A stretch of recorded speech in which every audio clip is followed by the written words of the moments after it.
오늘은 하나님의 계획을 물리치는 사람들이라는 제목으로 누가복음 7장 24절에서 35절 말씀을 읽고 말씀을 나누도록 하겠습니다. 교독합니다.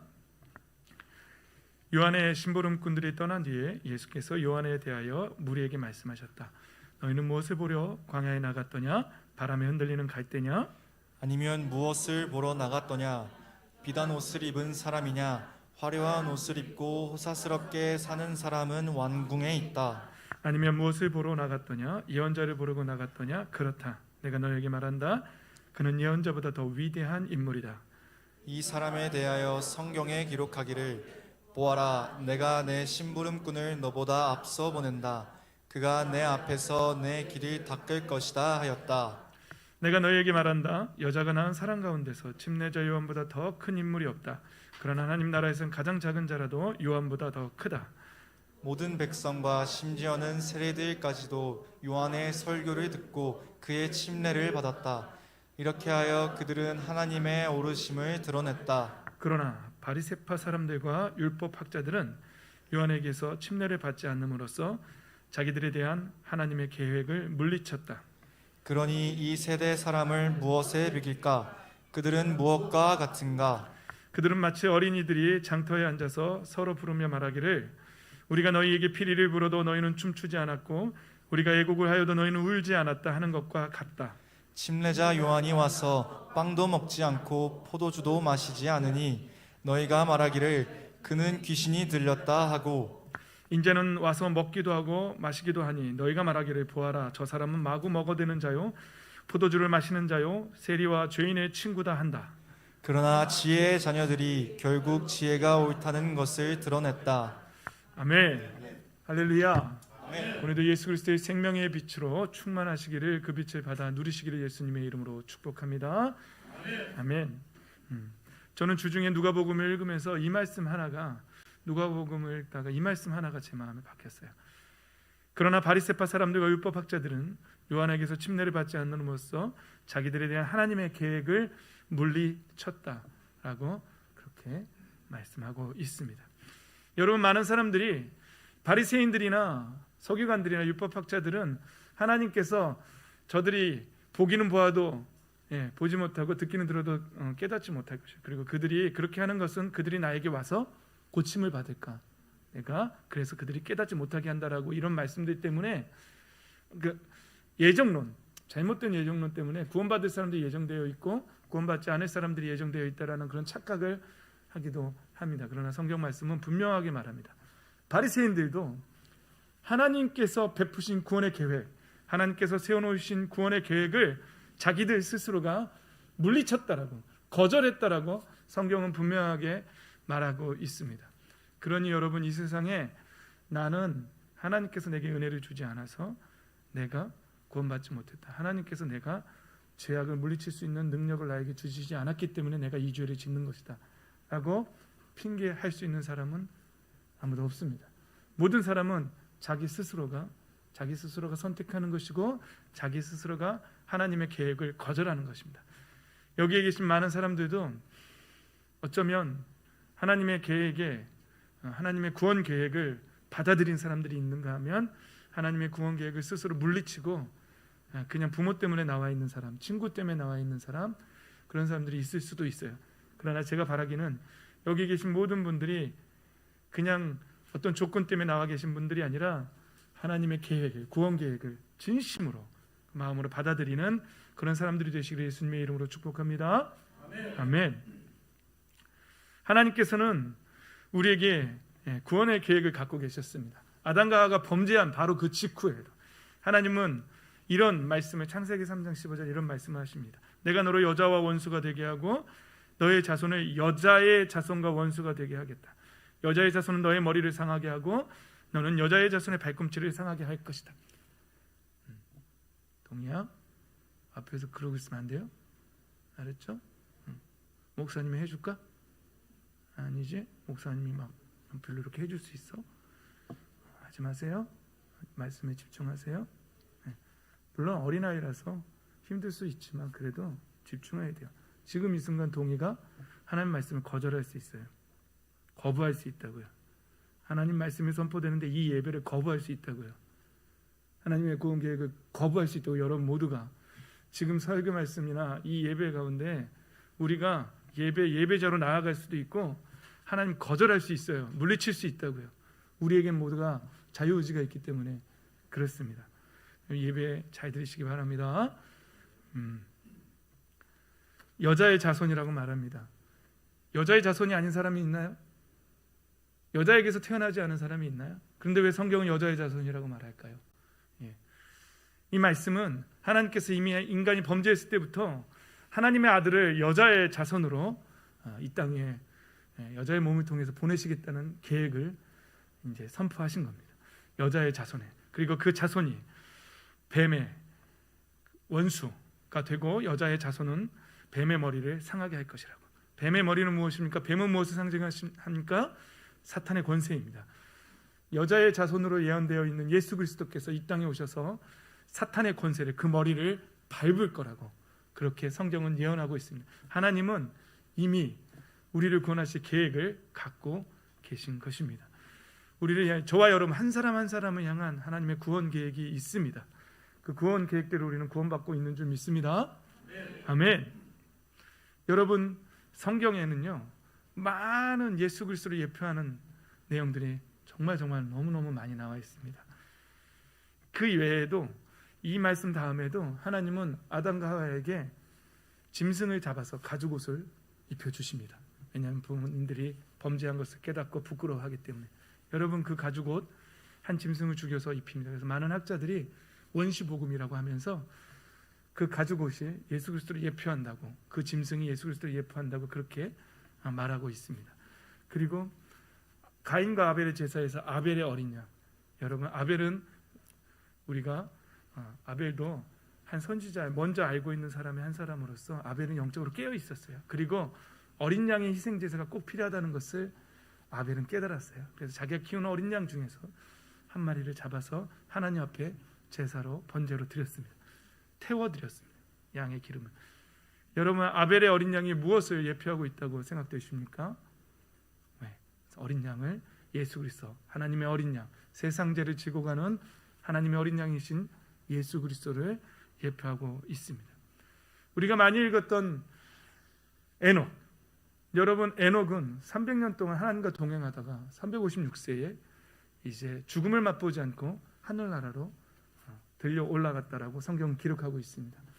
여러분 성경은 왜 에녹의 죽음을 맛보지 않고 하늘나라로 올라간 이 기록을 기록하고 있을까요? 에녹의 이 사건을 통해서 우리에게 무엇을 말하고 싶은 것일까요? 에녹 역시도, 에녹의 승천도 예수 그리스도께서 그렇게 부활하신 후에 하늘로 올라가실 것이라는 것을 이미 예표하고 있는 것입니다. 그리고 예수 그리스도는 첫 열매가 되시고 우리도 예수님과 같이 예수님처럼 우리도 부활할 것이고 우리도 그렇게 올라갈 것이라고 말해주고 있는 것이죠. 그냥 우리는 그냥 읽고 넘어가지만 에녹의 승천도 예수 그리스도를 예표하고 있다는 사실이죠. 여러분 노아의 홍수 심판은 무엇을 의미합니까? 노아의 홍수 심판. 여러분 심판은 반드시 있습니다. 하나님은 이 땅을 인간이 범죄했기 때문에, 인간들이 하나님을 버리고 타락했기 때문에 그 죄에 대한 대가를 반드시 심판하셔야만 합니다. 하나님은 공의로운 재판장이시기 때문에 여러분 만약에 이 세상에 정말 공의로운 재판장이라고, 의로운 재판장이라고 판사가 있는데 자기 아들이 죄를 짓고 왔다고 해서 얘는 내 아들이니까 얘는 무조건 무죄 하면은 그 재판장이 의로운 재판장이 되겠습니까? 될 수 없습니다. 그러면 어떻게 할까요? 내 아들을 사형시키면 또 아버지로서의 사랑은 어디로 가는 것입니까? 그렇게 할 수가 없는 것이지. 그래서 그 재판장은 사형을 선고하고 그 아들을 대신해서 죽어준 재판장. 그게 바로 우리 하나님이시고 하나님의 아들로 이 땅에 오신 예수 그리스도께서, 우리는 유죄입니다. 유죄이고 유죄 판결을 받았습니다. 그러나 예수님께서 대신 우리를 위해서 죽어주심으로 말미암아 우리는 이제 무죄가 되었고, 법적 용어로 우리의 타락한 본성이 완전히 천사처럼 변했다는 게 아니라 법적인 용어로 무죄라고 그렇게 칭해지고, 의롭다라고 칭해지고, 우리의 죄값을 대신해서 예수님이 죽어주셨다는 것입니다. 홍수 심판, 심판은 반드시 있습니다. 예수님을 믿지 않는 자들은, 예수님을 믿고 자기의 죄의 문제가 해결된 사람들은 구원받습니다. 그런 하나님 앞에서 이 타락한 죄의 문제가 해결되지 않은 사람들은 반드시 심판받아야 합니다. 여러분, 죄의 문제가 해결되셨습니까? 하나님 앞에서 죄의 문제는 어떻게 해결됩니까? 사람을 죽이고 착한 일을 100번 하면 그 죄가 없어집니까? 안 된다고 했지요. 어떠한 착한 일도 플러스 마이너스 0으로 만들어주지 않습니다. 나의 생각, 나의 의, 내 행위들, 이런 걸로는 그 죄의 문제가 해결되지 않습니다. 여러분, 여기 죄를 갖고 있지 않은 사람은 아무도 없습니다. 우리는 모두 타락한 본성을 갖고 있습니다. 이것이 타락했다는 것을 보는 것부터 우리는 시작됩니다. 어쩌면 우리 어린 친구들은 나는 여기가 타락 안 됐는데 라고 말할 수도 있지만, 제가 볼 때 어린이 친구들은 엄청 타락했어요. 그냥 봐도 알겠어요. 여러분들이 형제지간에 소리 지르고 싸우는 것만 봐도 여러분들이 얼마나 분노와 욕심과 미움으로 가득 차 있는지 보여져요. 여러분, 타락하지 않은 사람은 아무도 없어요. 하나님 앞에서 타락한 이 은총을 다 심판받아야 돼요. 그러나 그 죄의 문제를 해결할 수 있는 방법은 이 세상에 딱 하나밖에 없습니다. 예수 그리스도. 예수 그리스도의 십자가의 보혈 외에는, 우리를 대신해서 우리의 죄값을 치러주신 예수님의 십자가의 보혈 외에는 그 죄의 문제를 해결할 수 있는 것은 아무것도 없다는 사실입니다. 여러분, 또 성경에는 아브라함을 통한 한 민족을 이루시고, 그리고 그 민족을 통해서 그 민족에서 한 법을 세우시고, 그 법 속에도 많은 예수 그리스도 하나님의 구원 계획이 나타납니다. 우리가 잘 알고 있는 이건 제가 잘못 썼습니다. 창세기가 아닙니다. 출애굽기지요. 출애굽기 12장 7절에 보면, 그리고 그 피는 바다다가 잡은 양을 먹을 수 있는 집의 좌우 문설주와 상인방에 발라야 한다. 여러분, 출애굽기는 유월절 제도가 등장합니다. 이 유월절은 이스라엘 백성들이 애굽에서 출애굽하기 전에 양을 잡아야 하고, 그 양의 피를 문의 상인방과 좌우 문설주에 발라야 합니다. 그리고 그 집 안에서 그 잡은 양을 반드시 먹어야 합니다. 이것은 무엇을 예표하는 겁니까?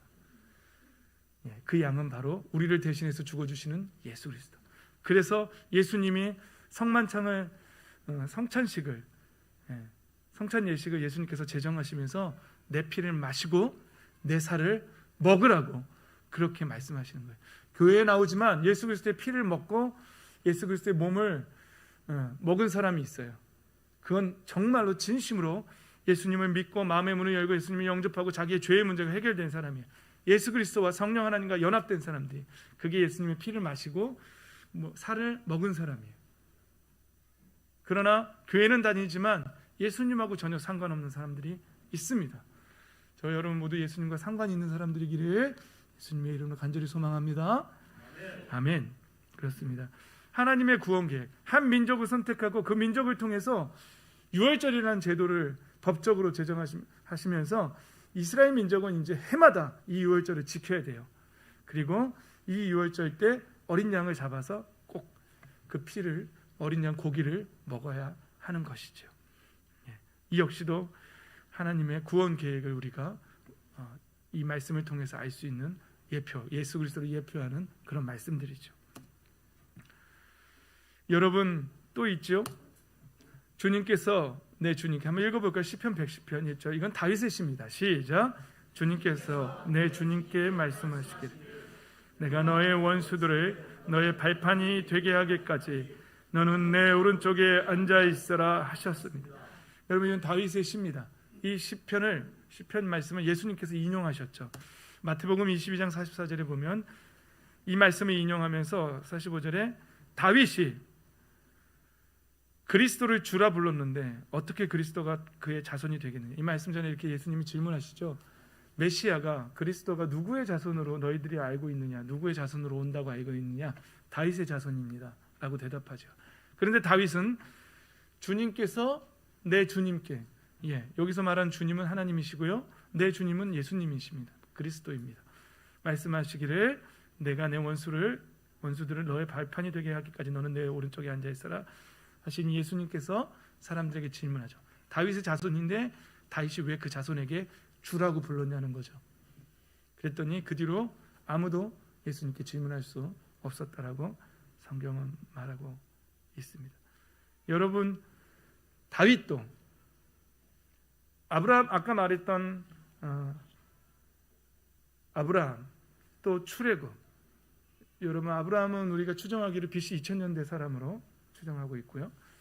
또 출애굽은 BC 1400년, 그러니까 예수님이 오시기 1400년 전에 출애굽이었고, 이미 유월절은 예수님이 오시기 1400년 전에 제정된 거고요. 다윗은 예수님이 오시기 1000년 전 사람입니다. 1000년 전에 다윗은 이미 이 하나님의 구원 계획을 알고 있었습니다. 기도를 통해서. 성경에 사실 이거 말고도 너무너무 많이 나옵니다.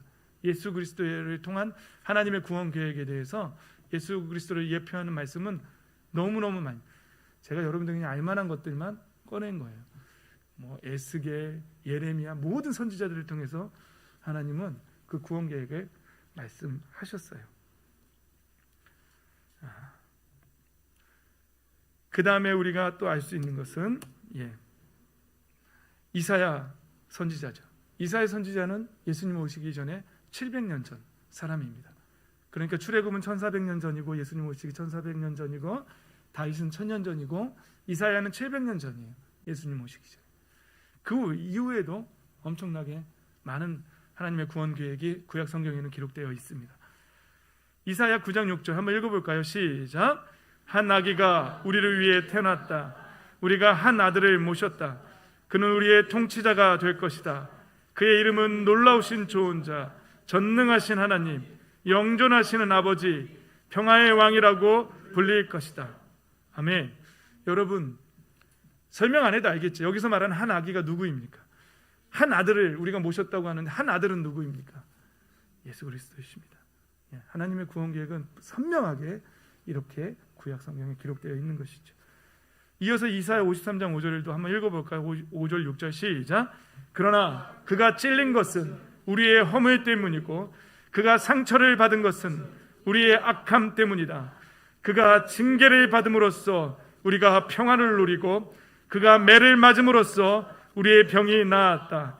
우리는 모두 양처럼 길을 잃고 각기 제 갈 길로 흩어졌으나 주님께서 우리 모두의 죄악을 그에게 지우셨다. 아멘. 여러분, 이 말씀 제가 설명할 이유가 있습니까? 그가 찔림은 우리의 허물 때문이라는 거예요. 누구를 말씀하는 걸까요? 누가 찔렸기 때문에 우리의 허물이 나았다는 것인가요? 예수 그리스도이십니다. 우리 모두의 죄악을 그에게 지우셨다라는 말씀, 어떤 말씀입니까? 예수님, 십자가에 달리신 예수님이 모든 인류의 죄악을 짊어지셨다는 이사야 예언자의 이 예언, 여러분, 예수님이 오시기 이미 700년 전에 예언되어 있는 말씀입니다. 누가 봐도 예수님이라는 걸 알 수 있는 말씀이죠. 오늘 본문에 나오면 본문에는 이렇게 나옵니다. 침례 요한에 대해서 이 사람에 대하여 성경에 기록하기를 보아라, 내가 내 심부름꾼을 너보다 앞서 보낸다. 그가 내 앞에서 내 길을 닦을 것이다. 여러분, 여기서 말하는 심부름꾼이 누구입니까? 침례 요한이죠. 그리고 너보다 앞서 보낸다 할 때 너는 누굽니까? 예수님이시지요. 예수님보다 앞서서 침례 요한을 먼저 보내고, 그리고 침례 요한을 통해서 회개의 침례를, 회개의 말씀을 선포하고 그들이 예수님이 오시기 전에 먼저 마음의 준비를 할 수 있도록 하나님이 준비하셨죠. 이 역시도 하나님의 구원 계획의 하나이죠. 하나님의 계획이에요. 예수님 오시기 전에 먼저 침례 요한을 보내서 회개하게 하고, 그리고 예수님의 말씀을 선포하게 하고, 그래서 그들이 더 쉽게, 더 잘 예수님의 복음을 받아들일 수 있게 하기 위한 것이 하나님의 구원 계획이었어요. 그러나 이 세상에는 두 부류의 사람들이 있습니다. 누가복음 10장 21절 말씀입니다. 한번 읽어볼까요? 시작. 그때 예수께서 성령으로 기쁨에 차서 이렇게 아뢰었다. 하늘과 땅의 주님이신 아버지, 이 일을 지혜 있는 사람들과 똑똑한 사람들에게는 감추시고 철부지 어린아이들에게는 드러내 주셨습니다. 감사합니다. 그렇습니다. 아버지, 이것이 아버지의 은혜로우신 뜻입니다. 아멘. 여러분, 하나님의 구원 계획은 성경을 통해서 우리에게 주어졌습니다. 그러나 성경은 두 부류의 사람이 있다라고 분명히 말합니다. 지혜 있는 사람들, 똑똑한 사람들. 그들에겐 또 오늘 성경도 또 감추셨다라고 표현합니다. 그러나 이거는 그냥 이 히브리 문학의 한 표현이고요. 하나님이 감추신 게 아니라 그들이 물리친 겁니다. 그들이 거절한 겁니다. 자기 스스로 똑똑하다고 하는 사람들, 이 세상에 돈 좀 갖고 있다는 사람들, 이 세상에서 자기의 개똥철학으로 가득 찬 사람들은 하나님의 구원 계획을 거부합니다. 웃기지 말라고 합니다. 그딴 게 어딨냐고 말합니다. 똑똑하다고 말하는 사람들은 오히려 하나님의 구원 계획을 받아들이지 않습니다. 그러나 철부지 어린아이들, 여러분 우리 어린아이들 착각하지 마세요. 난 어린아이니까 하나님 나라는 내 거네. 착각하지 마세요. 어린아이들 중에도 잘났다고 하는 어린아이들이 있어요. 여기서 말하는 어린아이들은 그냥 말 그대로 어린아이가 아니에요. 순수한 사람이에요. 하나님의 나라를 순수하게 받아들이는 사람이지, 내가 어린아이라고 해서 난 무조건 하나님 나라를 받는다라고 그렇게 착각하지 마세요. 여러분 친구들 중에 하나님 나라를 받아들이지 않는 친구도 있어요, 없어요? 있지요. 그 어린이를 말하는 게 아니에요. 철부지 어린아이들은 세상 사람들이 볼 때 정말 무시할 만한, 무시당할 만한, 성경은 이렇게 말합니다. 창녀들, 히브리인들이 말하던, 죄인이라고 말하던 그 세리들, 그렇게 무시받던 사람들, 민족을 배반했다라고 말하던 그 사람들은 오히려 하나님 말씀을 어린아이처럼 순수하게 받아들였어요. 그래서 그들은 오히려 예수님께 왔어요. 그리고 침례도 받았고, 그리고 회개했어요. 그리고 하나님의 나라를 받아들였어요.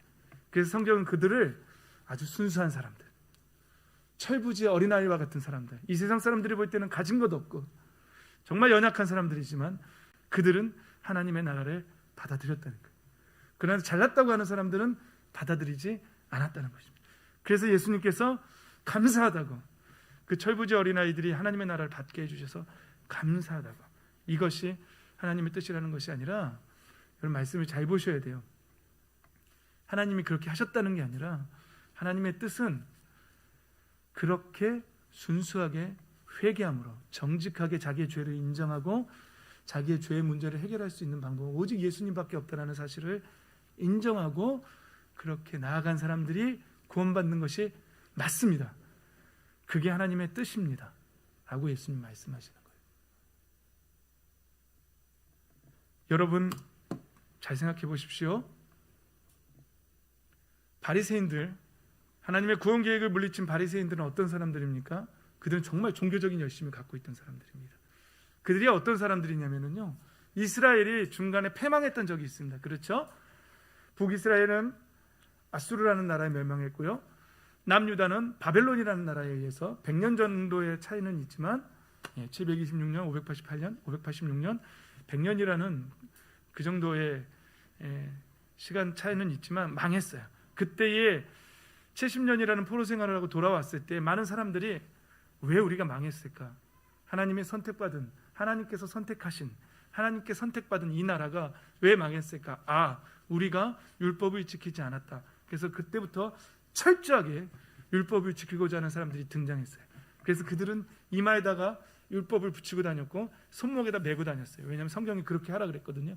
근데 그건 그렇게 하라는 게 아니라 그 정도로 성경 말씀을 가까이 하라는 말씀이었죠. 근데 이 사람들은 문자 그대로 정말 우리 꼭두각시 이거 할 때 여기다 여자들 하는 것처럼 화관을 쪽두리를, 말씀을 여기다 묶고 다녔어요. 정말로. 그리고 손목에도 차고 다녔어요. 그 정도로 율법을 철저하게 지키려고, 우리가 망한 이유는 율법을 안 지켜서다라고 하면서 율법을 정리하고 율법을 철저하게 지키려던 사람들이 바로 바리새인들과 율법학자들이에요. 그런데 미안하게도 그들은 지혜 있는 사람들과 똑똑한 사람들에 속해요. 오히려 그들은 구원받지 못했습니다. 그러나 하나님께서 원하시는 건 무엇입니까? 구원의 조건이 무엇입니까? 그 열심입니까? 성경의 그 율법을 똑바로 지키는 것입니까? 그렇지 않습니다. 종교적인 열심 구원 아닙니다. 그것이 아니라 침례 요한도 이 땅에 와서, 침례 요한이 회개의 침례를 선포할 때도 조건은 딱 하나입니다. 뭐라고요? 회개하여라. 천국이 가까이 왔다. 회개하래. 마태복음 4장에 예수님께서 공생애를 시작하실 때도 딱 한마디였어요. 회개하여라. 하늘나라가 가까이 왔다. 여러분, 우리가 구원받을 수 있는 조건은 우리의 종교적인 열심이 아닙니다. 어린아이같이 순수하게 하나님 말씀 앞에 내가 죄인이라는 사실을 고백하고 내 안에 있는 이 타락한 본성을 철저하게, 하나님, 난 죄인입니다. 난 이것이 썩은 사람입니다. 난 타락한 사람입니다. 하나님, 난 이 죄의 문제를 해결하고 싶습니다. 예수님이 나를 위해 죽어주셔서 감사합니다. 예수님의 십자가가, 그 어린 양이, 세상 죄를 짊어가는 하나님의, 지고 가는 하나님의 어린 양이라는 그 예수님께서 우리 모두의 죄를 짊어지셨다는 사실을 믿습니다. 그리고 회개하고 나아가는 사람이 바로 철부지 어린아이와 같이 순수한 사람들이라는 사실입니다. 이 자리에 계신 여러분, 우리 모두는 그렇게 예수 그리스도의 십자가를 순수하게 정말 있는 그대로 나의 죄를 해결하기 위해서 이 땅에 오신 예수님으로 받아들이십니까? 아니면 여전히 그저 자기의 개똥 철학이나 종교적인 열심만 가지고 그것이 다라고 말하면서 그렇게 교회 생활을 하고 있는 사람들입니까? 여러분, 예수님 말씀하십니다. 천국에 가는, 구원받는 조건은 딱 하나밖에 없습니다. 뭐라고요? 회개입니다. 회개는 무엇입니까? 나의 죄를 인정하는 겁니다. 인정해야 시작되는 겁니다. 내가 죄인이라는 사실을 인정하고 이 죄를 해결할 수 있는 방법은 오직 예수 그리스도의 십자가의 보혈밖에, 그 희생의 공로밖에 없다는 사실을 인정하는 것입니다. 그리고 그것을 받아들이고 회개하는 것입니다. 나의 죄를 하나님 앞에 아뢰고 용서받는, 아뢰면 무조건 용서해 주시겠다고, 예수 그리스도의 이름을 의지하고 죄를 아뢰면 무조건 용서해 주시겠다고 약속하셨어요. 용서뿐만 아니라 하나님의 영을, 성령 하나님을 그 안에 부어주시겠다고, 성령을 부어주시겠다고 약속하셨습니다. 선물로 주시겠다고. 그래서 자녀의 권세로 이제 다시 하나님의 형상을 회복하면서 예수 그리스도의 이름의 권세를 다시 사용하면서 하나님의 창조의 능력을 우리가 가지고 사는 거예요. 그래서 우리는 예수 그리스도의 이름으로 병을 낫게 기도할 수 있고요, 우리 예수 그리스도의 이름으로 어둠을 물러가라고, 어둠이 끊어지라고 선포할 수 있고요, 우리의 삶 속에 빛이 있으라고, 빛이 있으라, 하나님처럼 빛이 있으라 선포할 수 있어요. 우리는 타락했기 때문에 우리의 이름으로는 안 됩니다.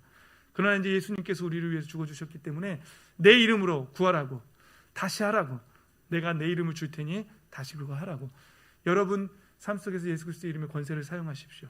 그러나 예수 그리스도의 이름을 사용할 수 있는 허가증이 있어야 돼요.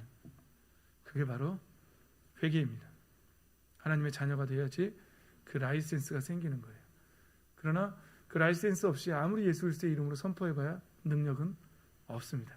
그 삶에는 날마다 어둠의 이들이 따라다닐 거고요, 어둠의 열매들이 맺힐 것입니다. 그러나 예수 그리스도의 이름의 권세로 빛을 선포하는 사람들의 삶에는 어두움들이 끊어지고 빛의 일들이 일어나고 그 마음 안에는 평강이 자리하게 될 것입니다. 여러분, 하나님이 거신 조건은 딱 하나밖에 없어요.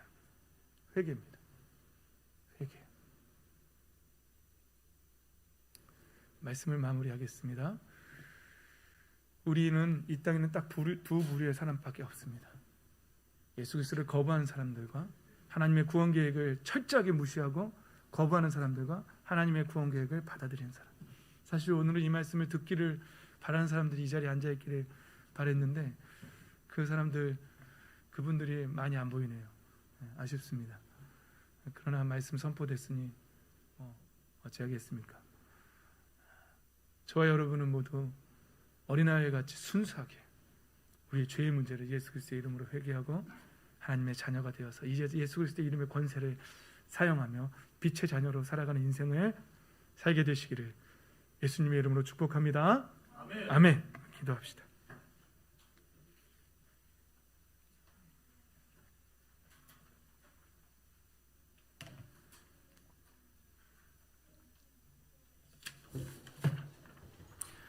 우리 아까 처음에 불렀던 주님 내가 주의 장막을 사모합니다.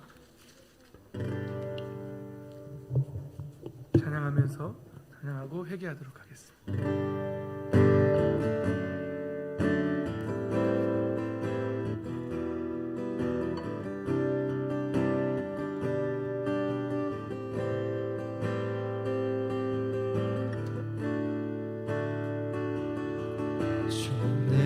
주의 장막을 사모합니다.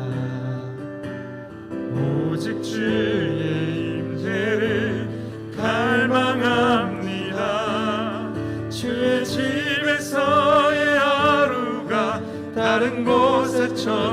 날보다 좋으니 주 사랑 안에 머물러 사랑 노래합니다.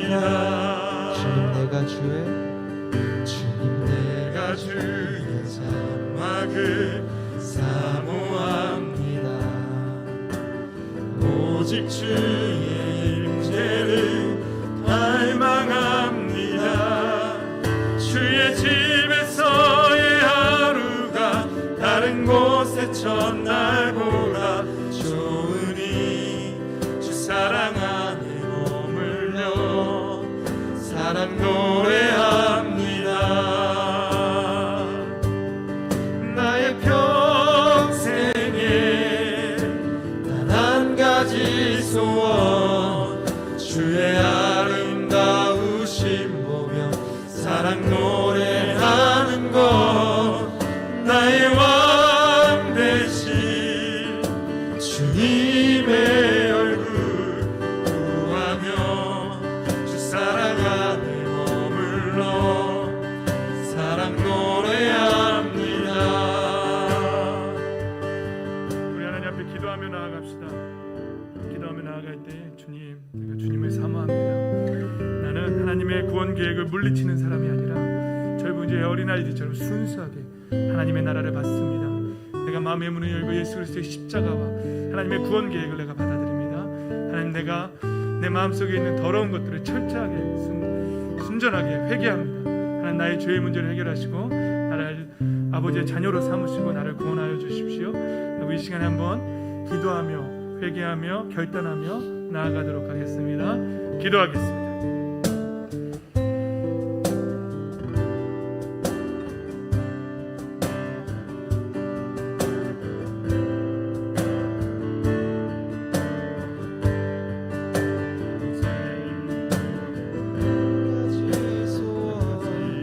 주의 아름다우심 보며 사랑 노래하는 것 나의 왕 되신 주님의 얼굴 구하며 주 사랑 안에 머물러 사랑 노래합니다.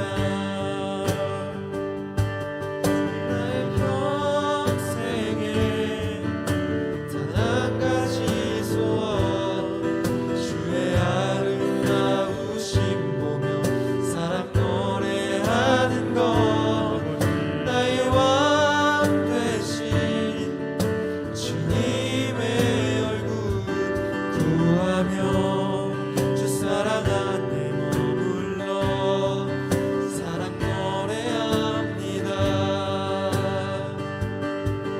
나의 평생에 단 한 가지 소원 주의 아름다우심 보며 사랑 노래하는 것 나의 왕 되신 주님의 얼굴 구하며 주 사랑 안에 머물러 사랑 노래합니다.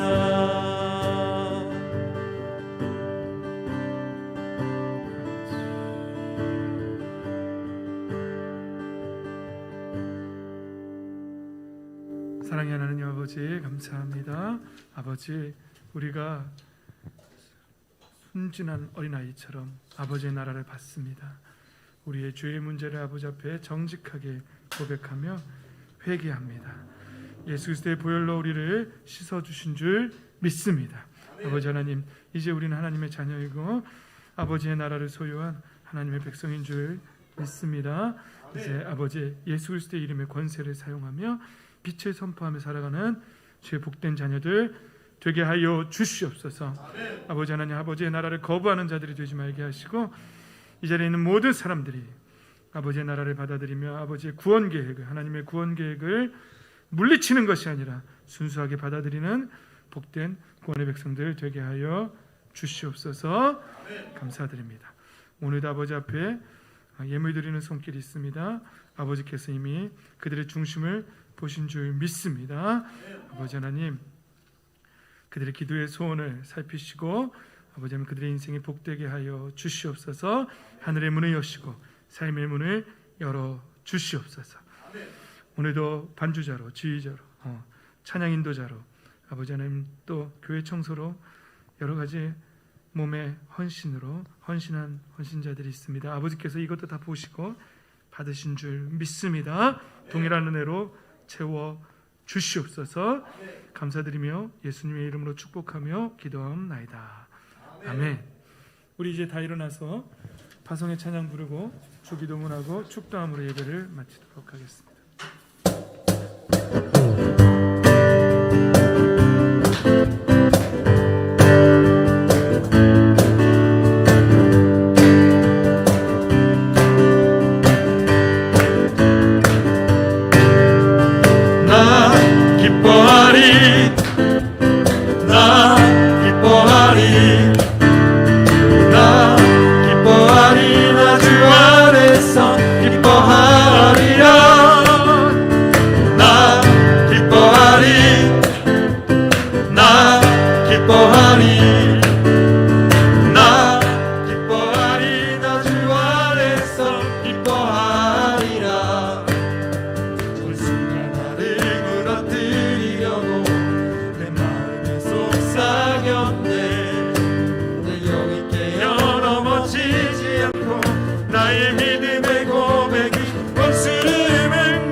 하늘에 계신 우리 아버지의 이름을 거룩하게 하시며 아버지의 나라가 오게 하시며 아버지의 뜻이 하늘에서와 같이 땅에서도 이루어지게 하소서. 오늘 우리에게 일용할 양식을 주시고 우리가 우리에게 잘못한 사람을 용서하여 준 것 같이 우리 죄를 용서하여 주시고 우리를 시험에 빠지지 않게 하시고 악에서 구하소서. 나라와 권능과 영광이 영원히 아버지의 것입니다. 아멘. 축도합니다. 이제는 우리를 구원하신 주 예수 그리스도의 십자가의 은혜와 부활의 권능과 그 아들을 우리에게 내어주신 하나님 아버지의 무한하시오 끝없으신 사랑하심과 우리를 진리 가운데로 인도하시는 성령 하나님의 동행하시며 감화 감동하시는 은혜가 오늘 말씀을 받고 하나님 앞에 회개하며 하나님의 나라를 사모하며 순수하게 어린아이같이 하나님의 나라를 받으며 살아가겠다고 다짐하며 돌아가는 모든 사람들의 머리 위에 그들의 가정 위에 그들의 자녀 위에 그들의 손을 하는 모든 일 위에 이제로부터 영원토록 주 예수 그리스도의 이름으로 함께 계시지어다. 아멘. 모든 시선을 주님께 드리고 살아계신 하나님을 느낄 때 내 삶은 주의 역사가 되고 하나님이 일하기 시작하네. 모든 시선을 주님께 드리고 전능하신 하나님을 느낄 때 세상은 주의